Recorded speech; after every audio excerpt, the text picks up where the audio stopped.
Enter her world. Welcome to That Girl Masterbook, where confidence seduces and self-worth reign. Today, we're going to explore something so simple, yet so revolutionary, that once you truly master it, you'll never settle again. Setting boundaries like it's your birthright. Because girl, it is. I want you to think about something. How many times have you said yes when your heart was screaming no? How many times have you let people overstay in your life, your energy, your space, just because you were scared of disappointing them? Let's talk about why boundaries aren't rude. They're not dramatic. They're not selfish. They are sacred. And they are the difference between the version of you that's drained, lost, and overwhelmed, and the version of you that walks into a room owning her energy, magnetic, confident, and unfazed. Let's dive in. What are boundaries really?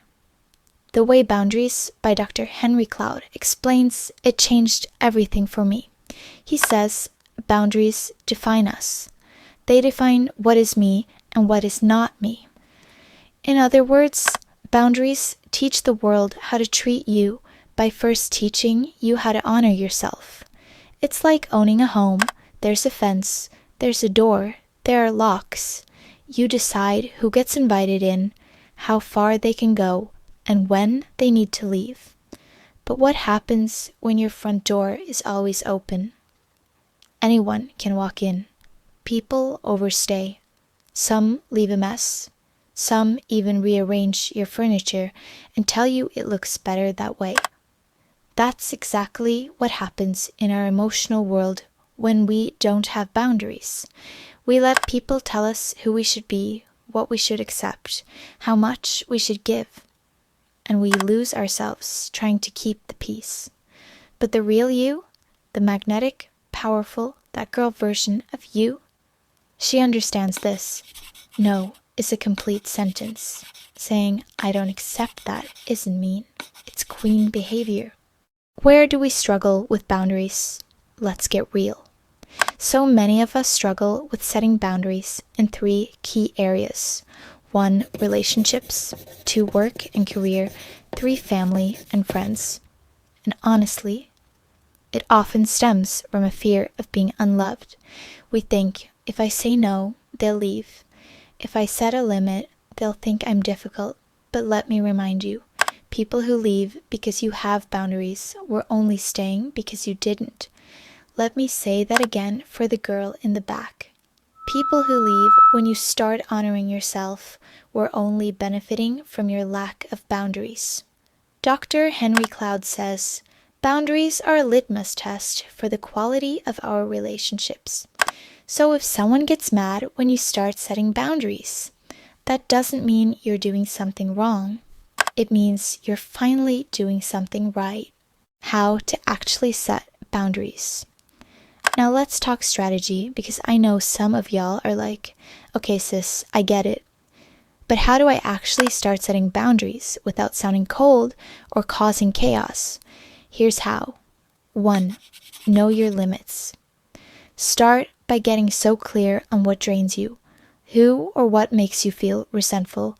That's often a sign a boundary is needed.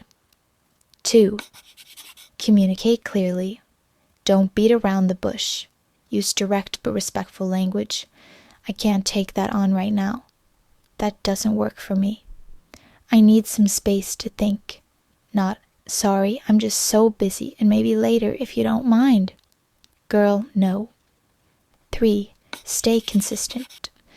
Boundaries are not one-time events. They are practices. Don't collapse after one pushback.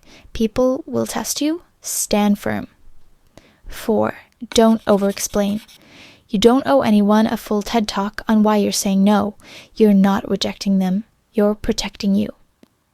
5, expect discomfort, not guilt. Setting boundaries will feel uncomfortable. That's normal. That's growth. That's you choosing you. And guess what? You're allowed to choose yourself every time. Let's bring this to life with someone we all know, Selena Gomez. Now, Whether you're a fan or not, Selena's boundary-setting journey is such a powerful reminder of what it means to protect your peace, even when the whole world is watching. Remember when she stepped away from social media at the height of her fame? She said something that stuck with me. As soon as I became the most followed person on Instagram, I sort of freaked out. It had become so consuming to me. It was what I woke up to and went to sleep to. I was an addict. So what did she do? She deleted the app off her phone. She gave her team control over her socials. She stopped scrolling, she stopped explaining, and she started living. That is a boundary. Imagine being one of the most talked about women in the world and still choosing to disappear for your sanity, not because you owe anyone, but because you owe yourself. She later said, "I needed to take control of my emotions. I needed to protect myself. That's not weakness, that's wisdom." And guess what? After that break, she came back more grounded, more authentic, and more in her power than ever. She created Rare Beauty, started speaking openly about mental health, and showed up in the world not as who people wanted her to be, but as who she truly is.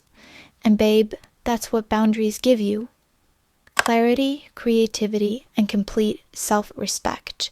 So the next time you feel selfish for putting yourself first, I want you to remember this. Even Selena had to say, enough. Even Selena had to disappear to reappear stronger. Even Selena had to choose herself. And if she can, so can you. Boundaries and self-worth. They go together. Here's what I need you to understand. You don't need permission to protect your peace. You don't need a reason to say no.